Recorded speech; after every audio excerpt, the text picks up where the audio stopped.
Okay, everyone, welcome back. So let us now see another question.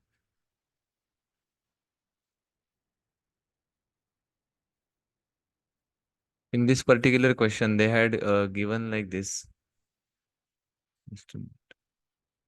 Yes.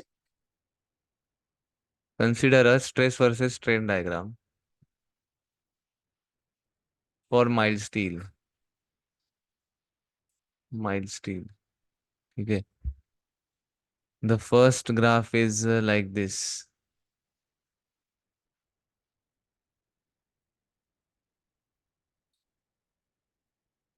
Second one was like this.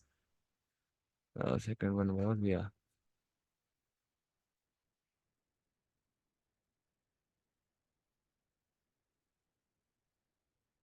still here, and then like this.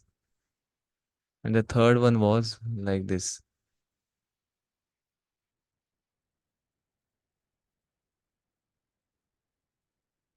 What they asked was the difference between both all three. See, since the material is mild steel, so the Young's modulus will be the same. But why we are seeing these three graphs is why the reason is they have they have different percentage of carbon content.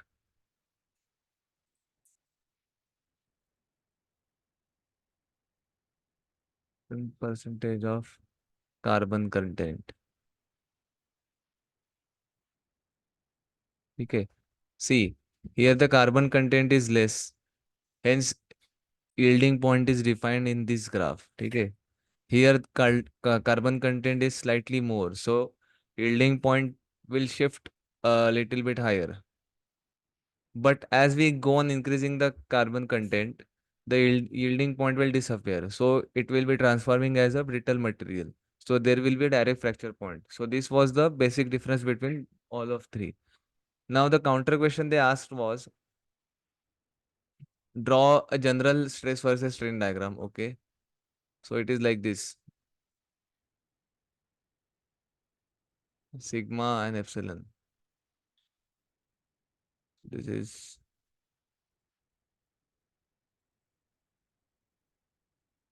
okay. So they asked to mention yielding point on this diagram.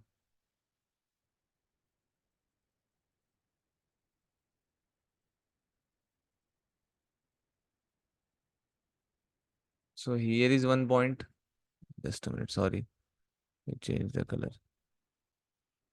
Here is one point and here is one point. So the point one stands for upper yielding point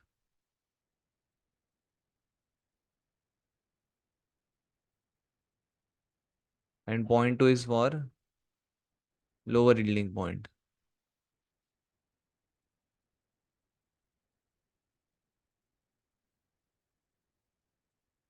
Okay. So the significance is upper yielding point sigma 1 states that the stress required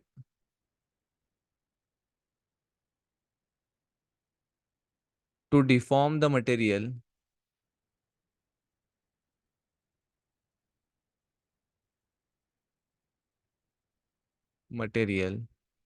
plastically or for plastic deformation begin.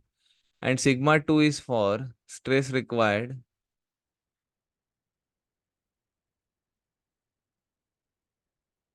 to continue the plastic deformation. So this difference, you should remember what is the difference between a lower upper yielding point and a lower yielding point. This question they asked, and they again asked for the I think just a minute, I will just check the question once. Mm.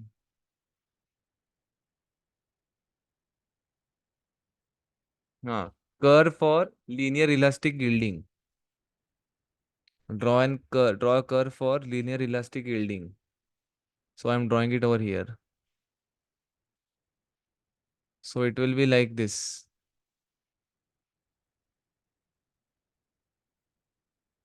sigma epsilon.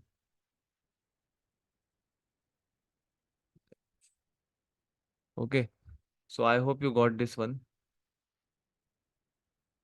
Yeah. And I will ask you to remember some graph additionally, like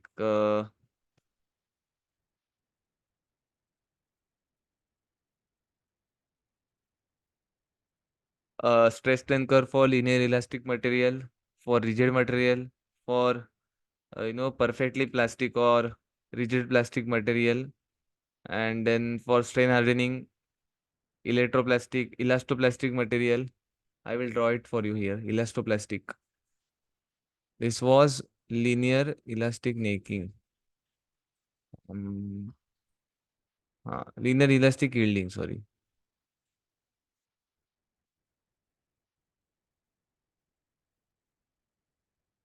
Okay, and then I will draw for you. See here.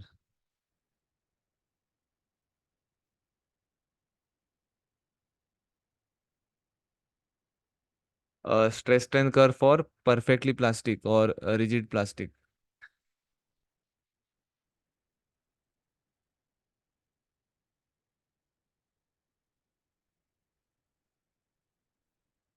This is like this. And then for this is perfectly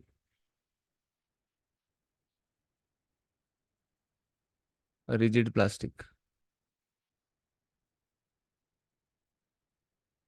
Okay. Then if we draw for this elastoplastic, this will be like this. Continue. This is elastoplastic. Okay. Then for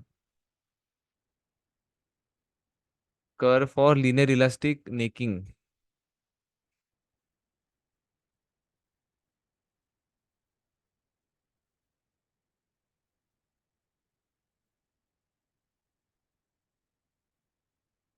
Hmm, yeah, this will be like this.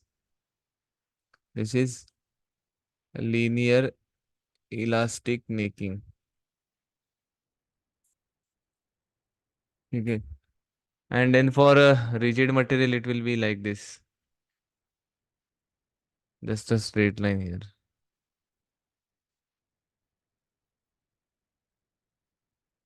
Okay. Perfectly rigid.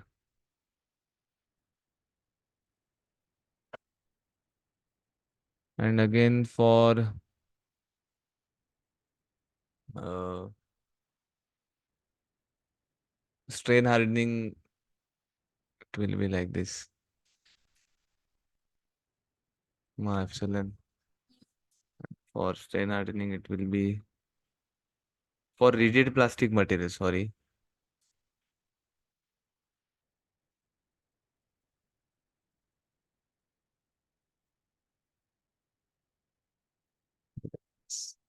Okay. I hope you get this one. So remember this and this question. So thank you.